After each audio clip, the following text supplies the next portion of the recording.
عزیزو ایک بات یاد رکھو، یہ وظیفہ جو ہے یہ بڑا زبردست ہے۔ میں نے ایک سوال پوچھا شیخ سے جس پر وہ مجھ سے بڑے ناراض ہوئے، بہت زیادہ ناراض ہوئے، اور مجھے کہا بیٹا تیرے سے مجھے یہ امید کبھی نہیں تھی کہ تو مجھے یہ سوال پوچھے گا۔ میں نے کہا شیخ یہ جو وظیفہ پڑھیں گے 100 مرتبہ تو صرف رزق میں برکت ہی ہوگی یا ثواب بھی ملے گا؟ تو بہت ناراض ہو گئے۔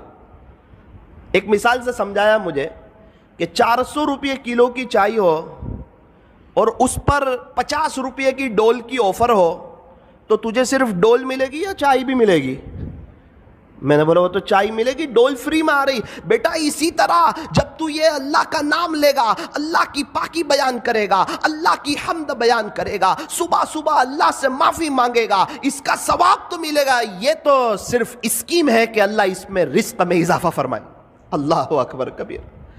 تو آپ کو بھی یہ وظیفہ یہ عاجز بتاتا ہے، طے کرو انشاءاللہ، پابندی سے پڑھیں گے انشاءاللہ، بہت فائدہ ہوگا انشاءاللہ۔ رزق میں صرف پیسہ نہیں آتا، رزق میں بیوی بھی شامل ہے، بچے بھی شامل ہے، رزق میں بہت سی چیزیں شامل ہے۔ اللہ تعالی ہمارے رزق میں برکتیں عطا فرمائیں گے۔ سبحان اللہ و بحمدہ، سبحان اللہ العظیم و بحمدہ، استغفر اللہ۔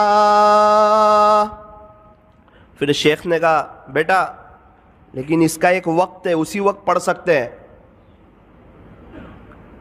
آپ اس کے علاوہ پڑھو گے تو وہ اثر نہیں کرے گا، وہ بات نہیں بنے گی۔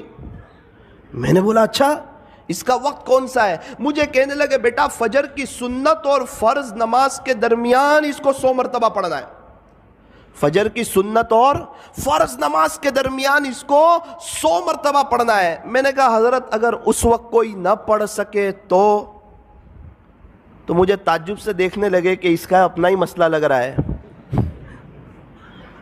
مجھے کہنے لگے بیٹا جب تک فجر کی نماز کا وقت رہتا ہے، صبح صادق کے بعد سنت پڑھ لیں، اس کے بعد سے جب تک فجر کی نماز کا وقت رہتا ہے وہاں تک یہ پڑھو گے تو یہ اپنا اثر عجیب اور غریب انداز میں کرے گا۔ پھر مجھے اپنے مکان پہ لے گئے ایک مرتبہ، بڑے بڑے لوگوں کو دعوت تھی، مجھ چھوٹے کو بھی حضرت نے گن لیا۔ اللہ اکبر کبیرہ، بہت سی نعمتیں دیکھی، مجھے بتانے لگے، اس کی اہمیت سمجھانے لگے کہ دیکھ بیٹا یہ وظیفے کی برکت ہے کہ اللہ تعالیٰ نے مجھے ایسا شاندار مکان دیا، دیکھ بیٹا اس وظیفے کی برکت ہے، ایک کار تو ایسی میرے گھر کے باہر کھڑی ہے جو تیرے ہندوستان میں لانچ بھی نہیں ہوئی ہے۔ تو وظیفے کو معمولی مت سمجھنا، کبھی چھوڑنا مت، اس کی پابندی کرنا، انشاءاللہ اللہ تجھے بھی بہت نوازے گا۔ اسی وظیفے